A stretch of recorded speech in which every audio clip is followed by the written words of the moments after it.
नमस्कार, आप देख रहे हैं सत्य हुंकार। मैं आपके साथ सत्यपाल। देश में एक अलग तरह की स्थिति बन रही है। माना यह जा रहा है कि हो सकता है आने वाले समय में हिंदू मुस्लिम विवाद और ज़्यादा ना बढ़ जाए। एक तरफ हिंदू संगठन लगातार ये दावा कर रहे हैं कि मस्जिदों के नीचे पुरानी मूर्तियां दबा दी गई, मंदिरों को तोड़ दिया गया है।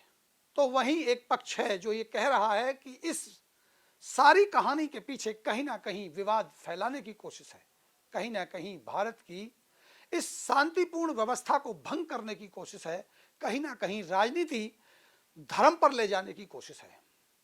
लगातार सवाल उठ रहे हैं, चर्चाएं हो रही हैं और हम भी इसी सवाल को खोजने की कोशिश कर रहे हैं। आज मेरे साथ खास शख्सियत मौजूद हैं। वो हैं भारतीय जनता पार्टी के वरिष्ठ नेता हैं उमेश भाटी जी। ठाकुर उमेश भाटी पहले भी शुरू से ही मैं कहूं कि वो भारतीय जनता पार्टी से जुड़े रहे, लेकिन बीच में जरूर थोड़ा भटकाव था कि उन्होंने दूसरी पार्टी को ज्वाइन किया और बाद में अब वापस फिर भारतीय जनता पार्टी के साथ जुड़े हैं। क्या ठाकुर उमेश भाटी भी ये सोचते हैं कि वाकई हिंदुओं पर अत्याचार हो रहा है? अभी बांग्लादेश की बात भी आई थी, बांग्लादेश में भी लगातार हिंदुओं पर हमले हो रहे हैं, या वाकई ये एक राजनीतिक प्रोपोगंडा है? इसको समझेंगे। सबसे पहले स्वागत करते हैं ठाकुर उमेश भाटी का। भाटी साहब, आपका बहुत बहुत स्वागत सबसे पहले हमारे बहुत बहुत नमस्कार सतपाल जी, और आपके चैनल के माध्यम से जितने भी इस वीडियो को देख रहे हैं उनको भी मेरी नमस्कार। सवाल वही, जैसा कि मैंने प्रस्तावना में कहा कि जो मुद्दा है वो देश में जो चल रहा है कि हिंदू को जगाना है, हिंदू हिंदू हिंदू हो रहा है, और आरोप लगाए जा रहे हैं कि मस्जिदों के नीचे मूर्तियां दफन कर दी गई, मंदिरों को तोड़ दिया गया था। आज इस बात को उठाना क्या वाकई हिंदुओं की अस्मिता का सवाल है या कि राजनीति ये खेली जा रही है? उमेश भाटी जी, कैसे देखते हैं इसको आप? देखिए, ये मंदिरों का तोड़ना, उनके ऊपर मस्जिदों को बनाना, ये अगर आप इतिहासकार में आप देखते हो तो जब मुगल काल में मुगल यहाँ पर आए थे और उन्होंने अत्याचार किया, अत्याचार करके उन्होंने हिंदुओं को मुसलमान में कन्वर्ट किया, और साथ ही साथ खाली हिंदुओं को कन्वर्ट नहीं किया बल्कि हिंदुओं के जो मंदिर थे उनको भी उन्होंने अपना मस्जिद या उन्होंने अपने जो है कुछ भी मॉन्यूमेंट्स कह सकते हैं कि उनको बनाने का काम उन्होंने किया। तो ये सच्चाई कुछ छुपी हुई नहीं है, ये सबको पता है इस बारे में। लेकिन आज जब हिंदू मांग कर रहा है, अपनी जगहों की बात कर रहा है कि भाई ये जगह हमारी है, तो उसमें दिक्कत क्या है? इसमें मुझे लगता नहीं कोई दिक्कत होनी चाहिए। इसके अंदर कहाँ से विवाद पैदा हो गया इसके अंदर? तो भाटी साहब, सवाल ये भी आता है कि जो पहले हुआ निश्चित रूप से गलत हुआ, मैं भी इसका समर्थन कर सकता हूँ और ऐसा हुआ होगा। लेकिन क्या अब जो हम लोकतांत्रिक देश में रहते हैं, क्या अब बदले की भावना से हम वापस उनको लेना चाहते हैं या वाकई ये हमारी अस्मिता का सवाल है? देखिए, बदले की भावना बिल्कुल कहना गलत है। यहाँ कोई बदले की भावना नहीं है बिल्कुल। अगर बदले की भावना होती तो राम मंदिर के लिए हम इतने वर्षों तक जो है उसका कोर्ट का इंतजार नहीं करते। बदले की भावना होती तो हम जबरदस्ती छीन के वो मंदिर बना सकते थे। लेकिन हमने न्याय प्रक्रिया के थ्रू, न्यायपालिका के थ्रू हमने उस काम को किया। और देखिए कैसी विडंबना है इस भारत के अंदर कि जहाँ पर हमारे आस्था या हमारे भगवान के प्रतीक दो ही जिनको हम मानते हैं मेन, राम और कृष्ण है। क्या राम और कृष्ण के जो है उनको भी हमें साक्ष्य देना पड़ेगा कि ये हमारे भगवान है? और एक ऐसे मतलब बिरादरी, ऐसी समाज कि जिनका कहीं पे कुछ नहीं है, जिनका ये नहीं पता है कि जो है ना क्या इनके अगर फोर फादर अगर उठा के देखें तो कहीं वो भी रामलाल निकलेंगे या श्यामलाल निकलेंगे, उनका यही नहीं पता है। लेकिन उसके बावजूद भी वो बाबर की मस्जिद के ऊपर हक जमा रहे हैं, और हम अपने राम मंदिर पे भी नहीं हक जमा सकते क्या? नहीं, दूसरा पक्ष तो ये कह रहा है कि हम तो हक नहीं जता रहे हैं, जो हमारी है हम तो उसी को बचा रहे हैं। सवाल ये भी आ रहा है कि जो बहुत सारी मस्जिदें हैं ऐसी जिनके नीचे मंदिर हो सकते हैं, जिनको तोड़ा गया था। 91 में कानून बना दिया देश आज़ाद होने के बाद कि शांति व्यवस्था बनाए रखने के लिए, आपसी सौहार्द बनाए रखने के लिए 91 में कानून बना दिया कि भाई ठीक है, जो हुआ उसे भूल जाएं, जो जिस स्थिति में है वो इसी स्थिति में बरकरार रहेगा। केवल एक राम मंदिर मुद्दे को अपवाद समझा गया, उसको अलग छोड़ा गया। तो क्या फिर हम कानून से भी आगे जा रहे हैं? हम कानून को भी नहीं मान नहीं, रहे? आप अगर आप कानून को देखें, 91 का वर्शिप जो कानून है उसमें हमें अपने अपने अपनी तरह से पूजा या मतलब कहें मुसलमानों का जो है इबादत का करते जो हैं है जो भी। हमें जो है उन्होंने कहा है कि 91 जो अपना वो है कि आप अपनी इबादत अपनी पूजा कर सकते हैं, बिल्कुल कर सकते हैं। लेकिन उसमें ऐसा कहीं नहीं लिखा है कि भाई आप जो है आपको लगता है कि यहाँ पर हमारा मंदिर था, यहाँ हमारी मस्जिद थी, उसकी आप खोजबीन नहीं कर सकते, ऐसा कुछ नहीं है। वहाँ सिर्फ हमें पूजा या हमारे को इबादत करने की आस्था हमारी, उसमें कोई किसी की छेड़छाड़ नहीं करेगा पूजा के लिए। सिर्फ 91 का है, पूरा उठा के देख लीजिए आप। इस पे बहुत सारी चैनलों पर बहस भी हो चुका है और इस बात का क्लियर भी हो चुका है कि भाई अगर हम चाहें तो हम कहीं भी ये देखा सकते हैं कि भाई ये हमारा मंदिर था या हमारे मस्जिद था या हमारे गुरुद्वारा था। हम इस चीज़ को फाइंड आउट कर सकते हैं उसके अंदर। बिल्कुल ठीक है, फाइंड आउट कर सकते हैं, बिल्कुल आपकी बात सही है। और मैं ये भी नहीं कहता कि 91 के कानून में क्या है, गलत है, सही है, मैं चर्चा उस पर ले जाना नहीं चाहता। मैं सिर्फ आपसे समझना ये चाहता हूँ कि जो हुआ पहले, क्या उसको दोबारा दोहराया जाए, ये सही है? क्या ये राजनीतिक दृष्टिकोण से नहीं है नहीं या सतपाल वास्तव जी, में आप एक हिंदुओं के स्वाभिमान बिल्कुल की बात बिल्कुल है? एक बात समझिए सतपाल जी। मैं एक छोटा सा उदाहरण देता हूँ कि एक परिवार के अंदर एक बेटा होता है जो बहुत समझदार होता है, वो लड़ना नहीं चाहता किसी से, समझदारी से माँ बाप ने जो दे दिया उसके लिए तैयार है। और एक एक ऐसा बेटा जो है जो उद्दंडी होता है, वो बार बार बाप कहता है अपने समझदार बेटे से, बेटा कोई बात नहीं, तू तो समझदार है, तो उद्दंडी है, इसको 2 केले फालतू दे दो, इसको 2 सामान फालतू दे दो, ठीक है, ये शांत बैठ जाएगा। जब उसको वो दे दिया फालतू तो वो शांत बैठ गया, कुछ दिन बाद उसने फिर उद्दंडा चालू करी, फिर उसको कुछ दे दिया, उसको कुछ दे दिया। लेकिन जैसे ही उस शरीफ बच्चे ने ये कहना शुरू किया कि अब मेरा हक कहाँ पर है, और जैसे ही उसने हक मानना शुरू कर दिया, तो वही माँ बाप ये कहने लगे कि अरे यार तू तो उसकी तरह बनता जा रहा है, तू भी उद्दंड होते जा रहा है। क्या अपना हक मांगना उद्दंडता है क्या? ठीक है, हमने दिया, हमने तो 1947 में जब हमने देश का विभाजन हो गया, और देश का जो विभाजन हुआ था वो किस बेस पे हुआ था? हिंदू मुस्लिम के बेस पे हुआ था।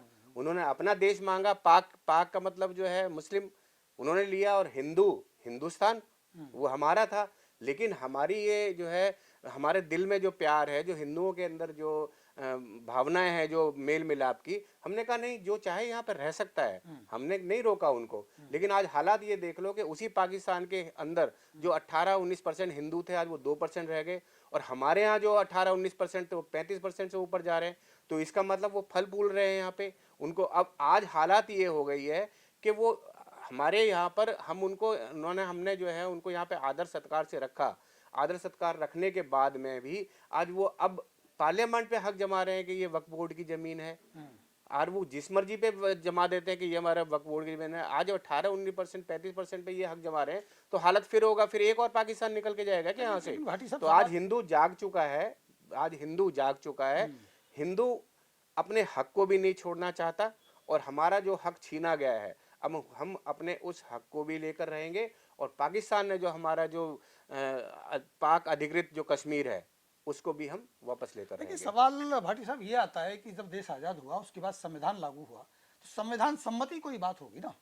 अब संविधान में अगर ये है कि भाई ठीक है, जहाँ मस्जिद थी यहाँ मस्जिद रहे, तो उसको दोबारा से खोलने की मानसिकता, तोड़ने की मानसिकता पैदा करना, ये कहीं ना कहीं। नहीं नहीं, आप मुझे बताइए, संविधान हिंदुओं पे एक शादी, ठीक है जी, संविधान हिंदुओं पे 2 बच्चे, ठीक है, ये जब संविधान की बात आती है तो ये कहाँ चले जाते हैं फिर? 4 शादियां, 25 बच्चे, कहाँ चला जाता है संविधान इनके लिए? सरकार तो आप ही की है। तब ये बोलते हैं कि जी शरीयत लॉ है। अरे एक देश एक कानून की बात कर रही है ना भारतीय जनता पार्टी, होने दो, क्या दिक्कत है फिर उसमें? नहीं तो लेकिन नहीं, एक देश एक कानून में जब बात आती है तो ये चिल्लाते हैं, नहीं नहीं ये गलत है, ये गलत है, ये संविधान के विरुद्ध है, संविधान हमारा शरीयत लॉ अलग है। अरे क्यों, एक देश में आप रहते हो ना, एक देश में रहते हो, हिंदुस्तान में आप रहते हो, तो सीधी सी बात है, आपको इसी देश के प्रति, इस देश के प्रति आपकी आस्था होनी चाहिए। इस देश के जो कानून हैं उनमें आपकी आस्था होनी चाहिए। मानिए हमने हमने लड़ाई लड़ी ना, आज मान लो अगर संभल में कानून ने ये कहा है कि भाई वहां पर देखे जाके क्या चीज है वहां पर, तो ये पत्थरबाजी करते हैं। हमारे यहाँ पे हमने तो बहुत आस्था से लड़ाई लड़ी हमने तो, और हमने राम का मंदिर भी, राम का जन्म स्थान का मंदिर भी बनाने के लिए हम कानूनी प्रक्रिया से गए, और ये कानूनी प्रक्रिया को मानते नहीं है। कानून ने कहा कि संभल में जाकर देखिए क्या हो रहा है, तो वहां पे उन्होंने पत्थरबाजी करते हैं। तो इसका मतलब फिर ये कहाँ संविधान मानते हैं? तो मानते नहीं। इनके हिसाब से चलोगे तो संविधान है, इनके हिसाब से नहीं चलोगे तो संविधान में जो है त्रुटियां तो हैं। भाटी साहब एक सवाल सबसे बड़ा ये भी आता, अजमेर दरगाह का मामला सामने आया, उसके ऊपर याचिका लगा दी कि भाई यहाँ भी पहले मंदिर था, लेकिन उसी दरगाह पर भारतीय जनता पार्टी के बड़े नेता भी जा रहे हैं, हिंदू को बड़े वो लोग भी जा रहे हैं। तो फिर ये भी तो सवाल है ना कि जहां आस्था नहीं होनी चाहिए हिंदू की, वहां हिंदू आस्था लेके जा रहा है, और वो भी बड़े बड़े नेता आपकी भारतीय जनता पार्टी के ही जा रहे हैं। देखिए, आप एक मान के चलिए, मैंने भी किसी एक बड़े मौलाना का इंटरव्यू सुना था, उसने कहा था कि भाई अजमेर को तो मानते ही हिंदू हैं। मानते जब हिंदू ही मानते हैं तो फिर आपको दिक्कत क्यों हो रही है? जब मानते ही हम ही लोग हैं हाँ। और हम ही देखना चाहते हैं उसमें क्या है, हाँ। तो फिर मुसलमानों को आपत्ति क्या है उस चीज में? सवाल जब ये है ना कि मुसलमान उसको पूजते ही नहीं है, उसको मानते ही नहीं, अजमेर दरगाह शरीफ को मानते ही नहीं, हमारे बड़े बड़े हिंदू, हमारे बड़े बड़े नेता उसको मानते हैं, और हम ही अगर चाहते हैं कि भाई हम देखना चाहते हैं क्या चीज है वहां पे, तो आपत्ति मुसलमान को है, आपत्ति हिंदुओं को नहीं है। किसी हिंदू ने आपत्ति नहीं करी। जब तुम मानते ही नहीं हो दरगाह शरीफ को, तो आपत्ति किस बात की लगा तो रहे हो फिर वो तुम लोग? हिंदू उस मुस्लिम के स्थान को मानते ही क्यों हैं? ठीक है, आस्था कहीं भी किसी के साथ हो सकती है, और हम तो ऐसे हिंदू हैं, हम तो पेड़ को भी पूजते हैं, हम तो पत्थर को भी पूजते हैं, हम तो पानी को भी, जल को भी पूजते हैं, गंगा भी हमारी जो है माँ है। तो ठाकुर हमने तो आप देखिए गोवर्धन की पूजा के लिए जो है लाखों लोग जो परिक्रमा लगाते हैं, वहाँ क्या है? सिर्फ पर्वत है, लेकिन पर्वत आस्था का प्रतीक है, तो हम उस पत्थर को भी पूजते हैं। तो हम तो जो हमारी आस्था का प्रतीक है, अजमेर शरीफ में आस्था जताई लोगों ने, तो अजमेर शरीफ जाना शुरू कर दिया। लेकिन अगर अजमेर शरीफ में वहां पर अगर कोई शिव मंदिर निकलता है या कुछ इस तरीके से चीज निकलती, तो उसमें बुराई क्या है? हम ही तो पूज रहे हैं वहां पे। लगता है आपको भी कि अजमेर शरीफ में भी ऐसा हुआ होगा कि वहाँ मंदिर रहा होगा, वो तोड़ा गया ऐसा अजमेर शरीफ नहीं भाई साहब, 1200 ऐसी मस्जिदें हैं जिनको तोड़ के बनाया गया है, और ये सच्चाई है। मैंने कहा ना कि जब किसी घर का शरीफ बच्चा, देखिए अब कब तक दबाओगे शरीफ बच्चे को? अब दबाते चले गए जोनस बच्चे को। अरे यार, हम दो बच्चे, हमारे यहाँ दो बच्चे हैं, हम उन दो बच्चों को पढ़ा रहे हैं, लिखा रहे हैं, हर हम उनको जो है आगे बढ़ाना चाहते हैं। हम चाहते हैं कि देश में, समाज में हमारे बच्चे कुछ योगदान करें। वो 25 बच्चे पैदा करके उन्होंने भेड़ बकरियों की तरह छोड़ रखे हैं उन्होंने। ठीक है, हम लोग जो है वहां पर टैक्स पे करते हैं, और वो टैक्स जो कहाँ जाता है? उन 25-25 बच्चों में जाता है। कोई किसी ने साइकिल की दुकान खोल रखी है, किसी ने परचूने की कुछ छोटी मोटी दुकानें खोल रखी है, वो इनकम टैक्स के लेवल में नहीं आते, वो इनकम टैक्स पे ही नहीं करते वो लोग। लेकिन सड़क बनती है, हमारे वो जो एक बच्चा जो इंजीनियर होता है बड़ा सीनियर लेवल पे, सीधा 25 से 30% उसके अकाउंट में से कट कर चला जाता है सैलरी में से, और उसकी सड़क बनती है, और वो 25 बच्चे जो है ना वो खुदाई कर करके सड़क खोद देते हैं पूरी को, और फिर कहते हैं सड़क हमारी है, ये हमारी जगह है, ये वक्फ बोर्ड की जगह है। ये मतलब आज इतनी हालात मतलब ऐसा पैदा कर दिया है उन लोगों ने, जहाँ खड़े हो जाते हैं ये वक्फ बोर्ड की। अरे वक्फ बोर्ड कहाँ से आ गया तुम्हारा? हमने तुम्हें स्थान दिया 1947 में अपने यहाँ रहने का, तुम आज हमारी जमीनों पे ही जो है हड़कम मचलना सवाल कर दिया। तो ठाकुर साहब यही आता है ना कि भाई सरकार भी तो भारतीय जनता पार्टी की है, कानून भी आपके हाथ में, आप कानून बना सकते हैं। अब कानून बना के उस बात को क्यों नहीं रखते जो बात हम पहले से कहते रहे या कहते रहते हैं कि भाई आपने इतने बच्चे पैदा कर लिए, आप कानून बनाइए। तो आप देखिए, कानून की एक प्रक्रिया होती है, एक प्रक्रिया के तहत वो कानून बनाया जाता है। ये लोकतांत्रिक देश है, यहाँ पर ऐसा नहीं है कोई राष्ट्रपति है या मतलब जो कोई राजा है जो उसने एक दिन अनाउंस किया और अगले दिन से वो कानून बन गया। एक चीज़ें होती हैं, उनको समीक्षा की जाती है, समीक्षा बैठक होती है, कोई कानून बनता है, उसमें कानून में क्या खामियां हैं, क्या उसमें अच्छाई हैं, उनके बाद में बार बार उस पर रिसर्च होने के बाद में उस कानून को बनाया जाता है, और उस कानून से पहले उस देश के अंदर उस माहौल को बनाया जाता है कि वो किस तरह से वो कानून को एक्सेप्ट करे। 3 तलाक की बात करें, 3 तलाक का कानून आया, आने के बाद में धीरे धीरे एक्सेप्टेंस चल रही है, तो उसी मुस्लिम समाज को सबसे ज्यादा जो है ना परेशानी क्यों हुई? क्योंकि उनको औरतों को दबा रहे थे, अपनी औरतों को। आज औरतें खुल के निकल के आ रही हैं, देखिए हमने, हिंदुओं ने भी सती प्रथा खत्म नहीं करी कि हम लोगों ने, हमने बाल विवाह नहीं खत्म किया क्या? हमने जितनी हमारी समाज में कुरीतियां थी, हम धीरे धीरे उन चीजों को खत्म करते जा रहे हैं और एक अच्छे समाज का निर्माण कर रहे हैं। लेकिन आपने अपने घर का माहौल तो समाज को ठीक कर लिया, आपके बगल में ही कोई ऐसा आदमी रहता है जिसने 25 बच्चे पैदा कर रखे हैं, रोज गली में झगड़ा कर रहा है, रोज मार कुटाई कर रहा है। आप एक लड़का है, आप उसे चुप लेके घर के अंदर आ जाते हैं, अरे यार उसके 25 लड़के और तेरे को मारेंगे, तू अंदर घर के आ जा। ठीक है, आप तो इसलिए छुपा रहे हैं उसको, यार कोई बेकार में झगड़ा ना हो, लेकिन वो तो तैयार बैठे हैं लड़ने के लिए। नहीं तो आप ये कह रहे हैं कि ना कि मुस्लिमों के, अल्पसंख्यकों के खिलाफ ही आप काम कर रहे हैं, आपने हिंदुओं पे भी जो जरूरी था वो आपने किया, सती प्रथा वाली बात आपने की, मतलब आप ये करेंगे आप समानांतर से कर रहे हैं, देखने वालों का नजरिया गलत है इसका मतलब? नहीं, नजरिया बिल्कुल गलत है। अगर किसी समाज को आप सुधारना चाहें, देश को, तो देश में हिंदू भी है, इसमें मुसलमान भी है, इसमें सिख भी है, इसमें ईसाई भी है, पारसी भी, सब लोग हैं इसके अंदर। इसमें सिर्फ यही नहीं है कि जब अल्पसंख्यक की बात होती है तो मुसलमान ही नाराज होते हैं। कभी देखा आपने पारसियों को नाराज होते? कभी देखा आपने सिखों को नाराज होते हुए? भाटी साहब, बांग्लादेश में हिंदुओं के ऊपर हमले हो रहे हैं, बिल्कुल, इसमें कोई शक नहीं है, ये बात ठीक हो सकती है। लेकिन सवाल मेरा ये है कि भारत में लोग जाकर के जो हिंदुओं के संगठन हैं वो आवाज़ उठा रहे हैं, वो ज्ञापन दे रहे हैं। कल भी सेक्टर 12 में ज्ञापन दिया गया कि भाई सरकार को बताया जाए कि वो हिंदुओं में बंगाल में बांग्लादेश में हो रहे हिंदुओं के ऊपर हमले के ऊपर कार्रवाई करे। तो क्या सरकार को इस बात का पता नहीं है? सरकार को बिल्कुल अनभिज्ञता है कि बांग्लादेश में क्या हो रहा है, या जो संगठन है वो केवल अपनी राजनीति दिखाना चाहते हैं इसलिए ज्ञापन का कार्यक्रम चल रहा है? क्या है इसके पीछे? नहीं, पहली बात तो मैं एक चीज़ को बहुत क्लियर करूंगा कि देखिए, ये लोग आरोप लगाते हैं कि भारत के अंदर जो है भारतीय जनता पार्टी की सरकार है और साथ साथ आरएसएस का भी वर्चस्व है, इसलिए यहाँ पे हिंदू मुस्लिम के झगड़े हो रहे हैं। बांग्लादेश में कहाँ आरएसएस है? बांग्लादेश में कहाँ पर भाजपा की सरकार है? वहाँ पे हिंदू मुस्लिम का झगड़ा क्यों हो रहा है? वहाँ मुसलमान से क्यों झगड़ा कर रहा है वहाँ पे? तो वहाँ तो नहीं है भाजपा की सरकार, आरएसएस की सरकार। तो पहली बात तो देश को ये क्लियर हो जाना चाहिए कि ये भाजपा और आरएसएस नहीं करा रही है। अगर दूसरे देशों में हो रहा है तो इसका मतलब ये कौम जो है ये मतलब ये शांति से ना रहना पसंद करती है, ना शांति से किसी को रहने देना चाहती है। तो इसीलिए ये बांग्लादेश में कर रहे हैं। अब बात आती है कि एक होता है स्वयं संज्ञान, कि भाई सरकार अपने आप संज्ञान ले, लेकिन अपने आप अगर संज्ञान लेती है सरकार और सरकार संज्ञान लेती है तो यही लोकतांत्रिक देश में ऐसे लोग, राहुल जैसे लोग निकल कर आ जाएंगे, ये कहेंगे देखिए ये क्या कर रही है सरकार। मतलब ये सरकार जो है वो मतलब हिंदुओं के पक्षपाती हो गई या पक्षपाती धर्म हो पर गई, बात करने लगी। दूसरे जाकर भाई दूसरे देश में भी जाके अपने टांग अड़ा रही है। लेकिन अगर हिंदू इस बात को उठाता है कि भाई हमारे 4 भाई जो बांग्लादेश में रह रहे हैं, और मैं तो ये कह रहा हूँ बहुत ये लेट जागे हैं ये लोग, बांग्लादेश के लिए जागे, पाकिस्तान के लिए क्यों नहीं जाग रहे हैं? ये सारे जो हिंदुओं के जो अपने संस्थाएं हैं, संगठन हैं, अगर ये उस समय भी आवाज उठाते तो जो 18% से मात्र 2% पे हिंदू रह गए हैं, जहाँ पे बेटियों को जबरन वहाँ पे धर्मांतरण किया गया है, बेटियों के साथ जबरन रेप किया जाता है वहाँ पर।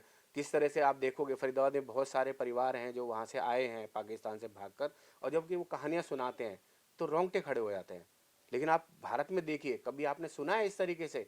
अगर किसी एक के साथ भी कोई हो जाता है तो तमाम मुस्लिम संगठन उठ के आ जाते हैं कि भाई अल्पसंख्यकों के साथ में यहाँ पर देश के अंदर हिंदू मुस्लिम हो रहा है। तो क्या ठाकुर उमेश भाटी भी इस बात के समर्थक हैं कि जितनी भी मस्जिदों पे दावा किया जा रहा है कि मंदिर हो सकते हैं या मंदिरों को तोड़ के बनाई गई होगी उनको पुनर्स्थापित किया जाए, मस्जिदों को हटा दिया जाए, दोबारा से मंदिर बना दिए जाए? क्या इस बात के आप भी समर्थक हैं? देखिए, उमेश भाटी धर्म और राष्ट्र दोनों को एक साथ लेकर चलता है।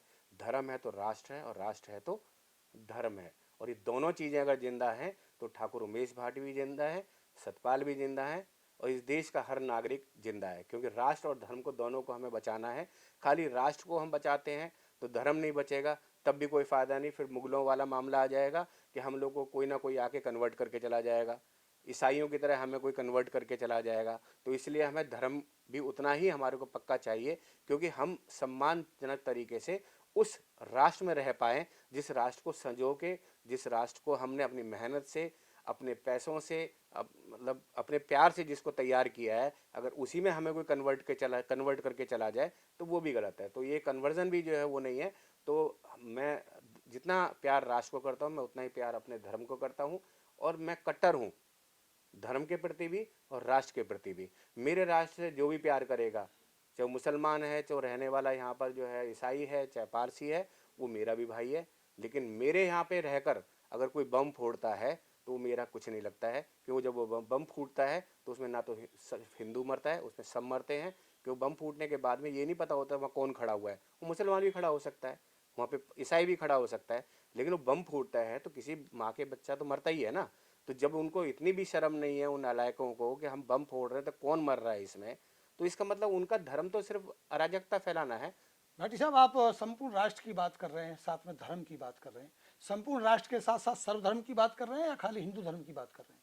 मैं हिंदू धर्म की बात कर रहा हूँ। मैं हिंदू हूँ और अपने धर्म की बात कर रहा हूँ, और मेरा धर्म रहेगा तो सभी धर्म रहेंगे।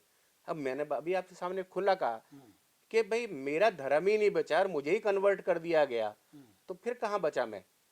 बचा तो मैं तभी जब मेरा धर्म बचा। और ये सर्वधर्म का विचार मतलब जो है ना सिर्फ हम ही पे क्यों थोपा जाता है? ये बांग्लादेश में क्यों नहीं थोपा जा रहा? ये जाके पाकिस्तान में क्यों नहीं थोपा जा रहा? उन पर भी थोपो ना, उनको भी बोलो सर्वधर्म की बात करें। क्यों 2% रह गए हिंदू वहाँ पे?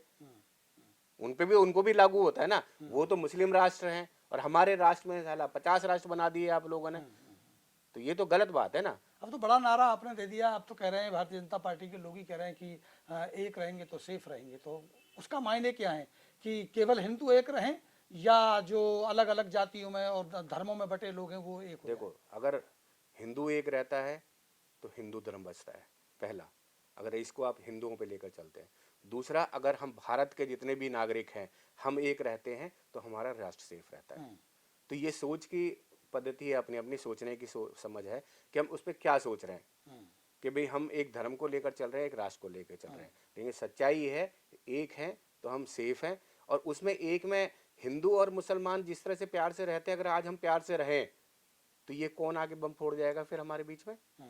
कहीं ना कहीं वो भी तो किसी ने हमारे मुस्लिम बम साथी फोड़ने नहीं, वाली बात आप एक तो बात बताइए, ये चले जाइए यहाँ से दिल्ली के नजदीक चले जाइए, वहां पे हजारों मकान थे हिंदुओं के साइन बोर्ड के अंदर जो है ओखला, आज एक एक करके वहां से सब भाई निकल रहे हैं। क्यों निकल रहे हैं? वो रह नहीं पा रहे उनके बीच में। और आप किसी भी एक मोहल्ले में चले जाइए जिसमें पूरा मोहल्ला हिंदुओं का है, लेकिन उसमें अगर एक परिवार मुसलमान का है तो उसको बहुत प्यार से रखा जाता है, उसका ध्यान रखा जाता है, लेकिन वो जो है ना एक एक परिवार को चुन चुन के वहां से निकाल रहे हैं, और वो लोग बेच बेच के अपने मकान को औने पौने, ये तो आप बगल की बात है, यहाँ से मात्र 2 किलोमीटर 3 किलोमीटर की दूरी पे हमारे, और राजधानी के अंदर हो रहा है।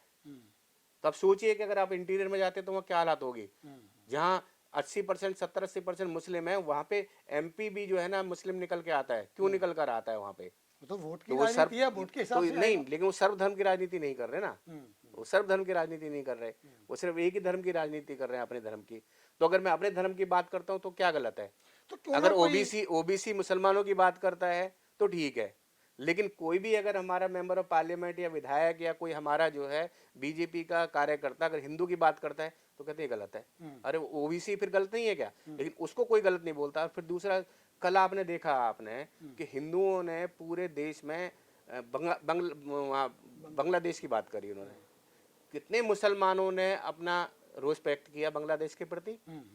नहीं किया ना। तो इसका मतलब साफ समझ लीजिए, तो मतलब वो क्यों नहीं, मतलब भाई वो तो हिंदुओं के खिलाफ हो रहा है, हिंदू करेंगे वहाँ आपके साथ, ये क्या मतलब कोई हुआ? आप ईसाई या नहीं, ये तो गलत बात हुई ना। फिर तो बात वही आ गया ना कि जब आप अपने धर्म के बारे में सोच रहे, हम धर्म के बारे में सोच रहे हैं तो हम गलत हैं। आप अपने धर्म, मतलब आपके लिए वो कोई बंदा नहीं है बांग्लादेश में रहने वाला, आपका कोई रिश्तेदार नहीं है, लेकिन फिर भी उसका विरोध नहीं कर रहे आप। क्यों? सिर्फ वो मुसलमान है। इसका मतलब वहां मुसलमान जो हमारे हिंदुओं के साथ गलत कर रहा है और ये उसके प्रति रोष प्रकट नहीं कर रहे, तो इनके दिमाग में भी कहीं ना कहीं बांग्लादेशी घुसा हुआ है। भाटी साहब, अंत में आखिरी सवाल लूंगा। 2010 से आपकी सरकार बनी है भारतीय जनता पार्टी की, और 2024 आ गया है, पूरे 10 साल पूरे के पूरे निकल चुके हैं। ये बातें 2024 में उठ रही हैं क्या? 2029 का एजेंडा सेट हो रहा है, या वक्त अब आया है कि भाई आपने बहुत सारी चीज़ों को निपटा लिया, अब आपके पास समय, अब आप ये करेंगे, हिंदू वाली बात करें? देखिए, हमारे पीछे जय श्री राम की बात करें, श्री राम का जो है मंदिर बन चुका है। अयोध्या में लाखों आदमी दर्शन करके आए हैं, आप भी दर्शन करके आए हैं, आपको भी शुभकामनाएं। आपने वहाँ पे दर्शन किए रामलला के। मैं गया, रामलला तो मिले, लेकिन रामलला का मंदिर पूरा नहीं बना अभी। कोई बात नहीं, रामलला मिले ना। हम तो रामलला ही चाहते हैं, और वो मतलब ओपन में, मतलब खुले में, वहाँ पे किसी के दबाव में नहीं, किसी टेंट में नहीं है। तो काम चल रहा है। हाँ, काम तो चलता रहेगा। मंदिरों के काम तो मंदिरों के काम तो चलते रहते हैं। मंदिर तो जो है ना भव्य रूप लेता चला जाएगा धीरे-धीरे। संपूर्ण कभी मंदिर बनता ही नहीं है, काम चल रहा है, काम चलता है, वो चलता ही रहता है। और आने वाले समय में आप देखेंगे कृष्ण लीला रही तो कृष्ण जी का भी बनेगा। तो कहीं ना कहीं जो 91 की बात कर रहे हैं या उससे पहले के जो कानून जो मुसलमानों के दबाव में बनाए गए थे, उन कानूनों पे विचार हो रहे हैं। उन कानूनों को जो है फिर से उन पर जो है विचारधारा, नई विचारधारा, जो कि एक संपूर्ण भारत को एक राष्ट्र बनाने की, संपूर्ण राष्ट्र बनाने की जो विचारधारा है भारतीय जनता पार्टी की, उस पर बात चल रही है। उस विचारधारा पे जरूरी नहीं कि हिंदू है, उस विचारधारा पे, राष्ट्र की विचारधारा पे अगर मुसलमान भी आने को तैयार है, पारसी भी आने को तैयार है, सबका स्वागत है। लेकिन वो सिर्फ इस राष्ट्र की बात करे, वो ये नहीं है कि यहाँ पर रहकर पाकिस्तान की बात करेगा तो हम उसको सहन नहीं करेंगे। वो यहाँ रहकर बांग्लादेश के मुसलमानों का साथ देगा, सीरिया के मुसलमानों का साथ देगा, और जगह के मुसलमानों का साथ देगा, तो हम उसका नहीं बात करेंगे। वो सिर्फ भारत राष्ट्र की बात करता है तो हम उसको अपने भाई मानेंगे। और सीधी सी बात है, जो हिंदू हित की बात करेगा वही देश पर राज करेगा। सीधी बात कहिए। 300 की लिस्ट में फरीदाबाद में भी कोई ऐसी मस्जिद है क्या जो मंदिर के ऊपर बनाई गई होगी? बहुत सारी है, धीरे धीरे एक एक करके आपके सामने सब चीज़ें आएंगी। और वापस से जो भगवा जो है ना, जो भगवा हमारा जो है कांग्रेस के समय पे जिन्होंने गौण कर दिया था भगवा को, और ये बोलते थे ये भगवाधारी तो जो है ये हिंदू आतंकवादी है। ये हिंदू आतंकवादी नहीं है, भगवाधारी है, ये सनातन धर्म है। ये सनातन धर्म में हर किसी धर्म को समायोजित किया जाता है, हर धर्म की आस्था को जो है विचारों को जो है सम्मान दिया जाता है। सनातन धर्म है। अगर सनातन धर्म कट्टर धर्म होता तो हमारे यहाँ पर मुगल और ये जो है अंग्रेज हमारे यहाँ पर हम पर राज नहीं कर सकते थे। ये सिर्फ ये हमारी सहिष्णुता है कि हम सबको प्यार से बुलाते हैं, हम सबका सम्मान देते हैं, और ये पूरे राष्ट्र की बात नहीं करें, ये आपके और हमारे घर की बात भी है कि हमारे और आपके घर में कोई भी मेहमान आता है तो उसे हम भगवान के तौर पे पूछते हैं। लेकिन अगर भगवान डंडा लेके हमारे सर पे चढ़ेगा तो फिर हमें डंडे से उतारना भी आता है उसको। भट्ट साहब, आपने समय दिया इसके लिए आपका बहुत बहुत धन्यवाद। बहुत बहुत धन्यवाद सर।